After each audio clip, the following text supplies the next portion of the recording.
हरे कृष्णा, राधे राधे। आज हम अ, पितृ अमावस्या के बारे में जानेंगे। सर्व पितृ अमावस्या वह तिथि है जहाँ पर सभी पितरों का सामूहिक रूप से श्राद्ध व तर्पण किया जाता है।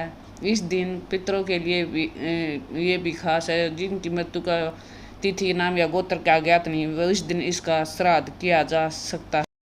21 सितंबर 2025 को सर्व पितृ अमावस्या है। इस दिन से जुड़ी एक व्रत कथा है जो इस दिन की महिमा का वर्णन करती है। चलिए जानते हैं इस कथा को। पितृपक्ष में पितरों की आत्माएं पृथ्वी पर आती हैं और ताकि वे अपने वंशजों के द्वारा किया गया भोजन, जल तथा तर्पण ग्रहण कर सके। सर्व पितृ अमावस्या का दिन उन लोगों के लिए सबसे बड़ा अवसर माना जाता है जो पूरे पितृपक्ष में श्राद्ध नहीं कर पाते। भगवान कृष्ण ने कहा कि पितृपक्ष की अंतिम अमावस्या को श्रद्धा से तर्पण करने से सभी पितरों को तृप्ति मिलती है।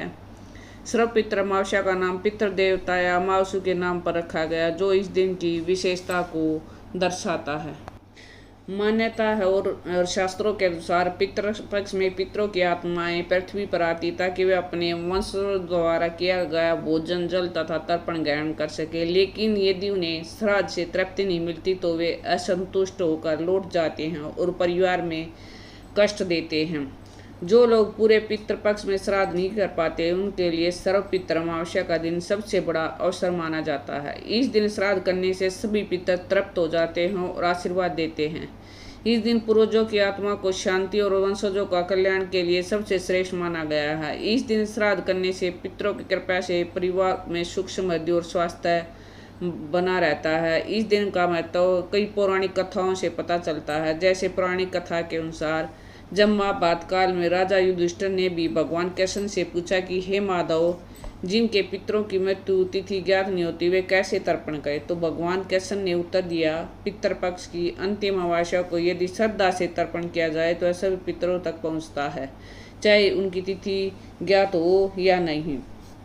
एक और अन्य कथा के अनुसार जब महर्षि अंगिरा, महर्षि अत्रि और महर्षि पुलस्त्य ने देखा कि पृथ्वी पर अनेक लोग पितृ ऋण से ग्रस्त हैं लेकिन उन्हें अपने पितरों की मृत्यु तिथि ज्ञात नहीं है, ऐसे में वे श्राद्ध और तर्पण नहीं कर पा रहे थे, जिससे पितृलोक के अनेक आत्माएं अतृप्त थी।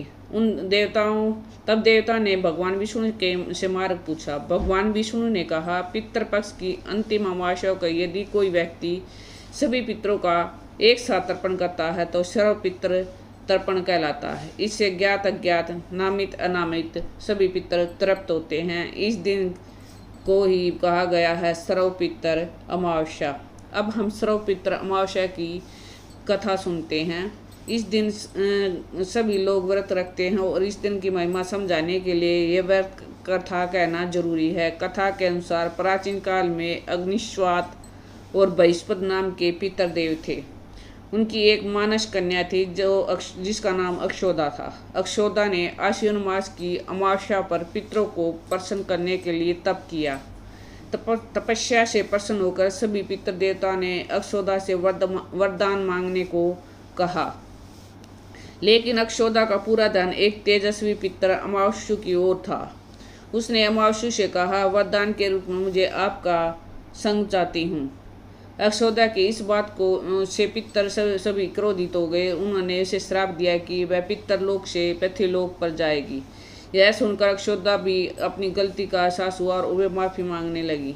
तब पितरों ने दया करके उससे कहा कि यह मत्स्य कन्या के रूप में जन्म लेगी तथा ब्रह्मा जी के वंशज महर्षि पराशर उस मत्स्य कन्या को पति के रूप में मिलेंगे और उसके गर्भ से भगवान वेद व्यास जन्म लेंगे। इसके बाद फिर श्राप मुक्त होकर वह फिर से पितरलोक में वापस आ जाएगी। लेकिन सभी पितर देवता पितर अमावस्या से भी प्रसन्न हुए।